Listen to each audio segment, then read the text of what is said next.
2 Kings chapter 7. Elisha replied, "Hear the word of the Lord. This is what the Lord says. About this time tomorrow, a seah of the finest flour will sell for a shekel, and 2 seahs of barley for a shekel at the gate of Samaria." The officer on whose arm the king was leaning said to the man of God, "Look, even if the Lord should open the floodgates of the heavens, could this happen?" "You will see it with your own eyes," answered Elisha, "but you will not eat any of it." Now there were 4 men with leprosy at the entrance of the city gate. They said to each other, "Why stay here until we die? If we say, 'We'll go into the city,' the famine is there and we will die. And if we stay here, we will die. So let's go over to the camp of the Arameans and surrender. If they spare us, we live.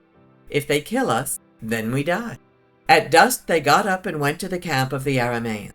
When they reached the edge of the camp, no one was there, for the Lord had caused the Arameans to hear the sound of chariots and horses and a great army, so that they said to one another, "Look, the king of Israel has hired the Hittite and Egyptian kings to attack us."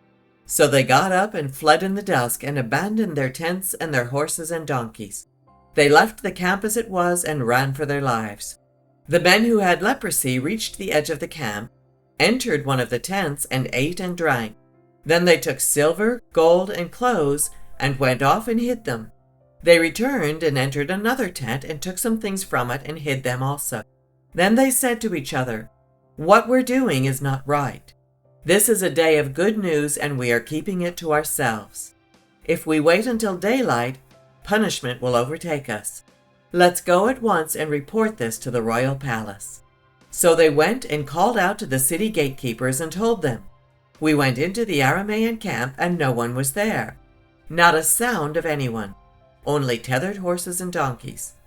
And the tents left just as they were." The gatekeepers shouted the news, and it was reported within the palace. The king got up in the night and said to his officers, "I will tell you what the Arameans have done to us. They know we are starving, so they have left the camp to hide in the countryside, thinking they will surely come out, and then we will take them alive and get into the city." One of his officers answered, "Have some men take 5 of the horses that are left in the city. Their plight will be like that of the Israelites left here. Yes, they will only be like all these Israelites who are doomed. So let us send them to find out what happened." So they selected 2 chariots with their horses, and the king sent them after the Aramean army. He commanded the drivers, "Go and find out what has happened." They followed them as far as the Jordan, and they found the whole road strewn with the clothing and equipments the Arameans had thrown away in their headlong flight. So the messengers returned and reported to the king. Then the people went out and plundered the camp of the Arameans. So a seah of the finest flour sold for a shekel, and 2 seahs of barley sold for a shekel, as the Lord had said. Now the king had put the officer on whose arm he leaned in charge of the gate, and the people trampled him in the gateway, and he died, just as the man of God had foretold when the king came down to his house. It happened as the man of God had said to the king. About this time tomorrow, a seah of the finest flour will sell for a shekel, and 2 seahs of barley for a shekel at the gate of Samaria. The officer had said to the man of God, "Look, even if the Lord should open the floodgates of the heavens, could this happen?" The man of God had replied, "You will see it with your own eyes, but you will not eat any of it." And that is exactly what happened to him. For the people trampled him in the gateway, and he died. 2 Kings chapter 8. Now Elisha had said to the woman whose son he had restored to life, "Go away with your family and stay for a while wherever you can, because the Lord has decreed a famine in the land that will last 7 years." The woman proceeded to do as the man of God said. She and her family went away and stayed in the land of the Philistines 7 years. At the end of the 7 years, she came back from the land of the Philistines and went to appeal to the king for her house and land. The king was talking to Gehazi, the servant of the man of God, and had said, "Tell me about all the great things Elisha has done." Just as Gehazi was telling the king how Elisha had restored the dead to life, the woman whose son Elisha had brought back to life came to appeal to the king for her house and land. Gehazi said, "This is the woman, my lord the king. and this is her son whom Elisha restored to life." The king asked the woman about it, and she told him. Then he assigned an official to her case and said to him, "Give back everything that belonged to her, including all the income from her land from the day she left the country until now." Elisha went to Damascus, and Ben-Hadad, king of Aram, was ill. When the king was told, "The man of God has come all the way up here," he said to Hazael, "Take a gift with you and go to meet the man of God. Consult the Lord through him. Ask him, 'Will I recover from this illness?'" Hazael went to meet Elisha, taking with him as a gift 40 camel loads of all the finest wares of Damascus. He went in and stood before him and said, "Your son Ben-Hadad, king of Aram, has sent me to ask, 'Will I recover from this illness?'" Elisha answered, "Go and say to him, 'You will certainly recover.' Nevertheless, the Lord has revealed to me that he will in fact die." He stared at him with a fixed gaze until Hazael was embarrassed. Then the man of God began to weep. "Why is my lord weeping?" asked Hazael. "Because I know the harm you will do to the Israelites," he answered.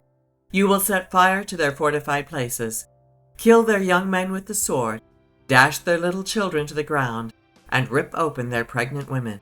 Hazael said, "How could your servant, a mere dog, accomplish? The Lord has shown me that you will become king of Aram," answered Elisha. Then Hazael left Elisha and returned to his master. When Ben-Hadad asked, "What did Elisha say to you?" Hazael replied, "He told me that you would certainly recover." But the next day he took a thick cloth, soaked it in water, and spread it over the king's face, so that he died. Then Hazael succeeded him as king. In the 5th year of Joram, son of Ahab, king of Israel, when Jehoshaphat was king of Judah, Jehoram, son of Jehoshaphat, began his reign as king of Judah. He was 32 years old when he became king, and he reigned in Jerusalem 8 years. He followed the ways of the kings of Israel, as the house of Ahab had done, for he married a daughter of Ahab. He did evil in the eyes of the Lord. Nevertheless, for the sake of his servant David, the Lord was not willing to destroy Judah. He had promised to maintain a lamp for David and his descendants forever. In the time of Jehoram, Edom rebelled against Judah and set up its own king. So Jehoram went to Zair with all his chariots. The Edomites surrounded him and his chariot commanders, but he rose up and broke through by night. His army, however, fled back home. To this day, Edom has been in rebellion against Judah. Libnah revolted at the same time. As for the other events of Jehoram's reign, and all he did, are they not written in the books of the annals of the kings of Judah? Jehoram rested with his ancestors and was buried with them in the city of David. And Ahaziah, his son, succeeded him as king. In the 12th year of Joram, son of Ahab, king of Israel, Ahaziah, son of Jehoram, king of Judah, began to reign.